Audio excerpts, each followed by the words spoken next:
IFS అధికారి తనను వేధింపులకు గురిచేస్తున్నాడని హైదరాబాద్ బంజారాహిల్స్ పోలీసులను ఆశ్రయించారు ఓ Indian telecom service director. Road number 10లోని ఐఏఎస్ ఐపీఎస్ క్వార్టర్స్లోని తన ఫ్లాట్కొచ్చి అసభ్యంగా ప్రవర్తించాడని ఫిర్యాదు చేశారు. ఇదే అంశంపై మరింత సమాచారం మా ప్రతినిధి కిరణ్ అందిస్తారు. బంజారాహిల్స్ రోడ్ నెంబర్ 10లోని ఐఏఎస్ ఐపీఎస్ క్వార్టర్స్ లో నివాసం ఉంటున్న టెలికాం సర్వీసెస్ డైరెక్టర్ ఐఎఫ్ఎస్ అధికారి తనను వేధిస్తున్నాడంటూ బంజారాహిల్స్ పోలీసులకు ఫిర్యాదు చేసింది.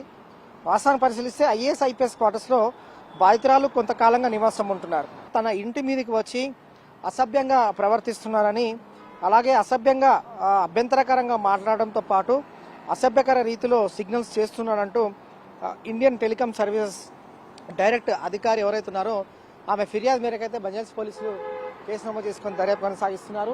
ఐఎఫ్ఎస్ అధికారి ఎవరైతే ఉన్నారో అతను ఐఏఎస్ ఐపీఎస్ క్వార్టర్స్ లో గత కొంతకాలంగా నివాసం ఉంటున్నారు.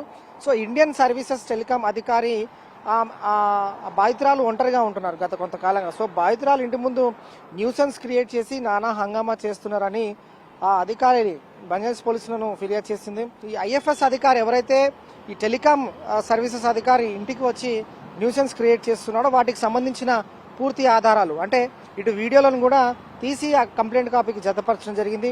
సో బంజారాహిల్స్ పోలీసులు ప్రస్తుతం కేసు నమోదు చేసుకుని దర్యాప్తు కొనసాగిస్తున్నారు. సో నిన్న ఇదంతా కూడా తతంగం జరిగింది. ఐఎఫ్ఎస్ అధికారి ఇండియన్ టెలికాం సర్వీసెస్ అధికారిని నివాసానికి రావడం, అక్కడ న్యూసెన్స్ క్రియేట్ చేయడం, పూల కొండీలను కూడా ధ్వంసం చేయడంతో పాటుగా అభ్యంతరకరంగా మాట్లాడేటట్టు కూడా వాటికి సంబంధించిన వీడియోలు అన్నింటినీ కూడా పొందుపరిచి ఫిర్యాదు చేసిన క్రమంలో బంజారాహిల్స్ పోలీసులు కేసు నమోదు చేసుకుని దర్యాప్తు కొనసాగిస్తున్నారు. వీడియో జర్నలిస్ట్ ఎల్వీఎస్తో కిరణ్, ఎన్టీవీ, హైదరాబాద్.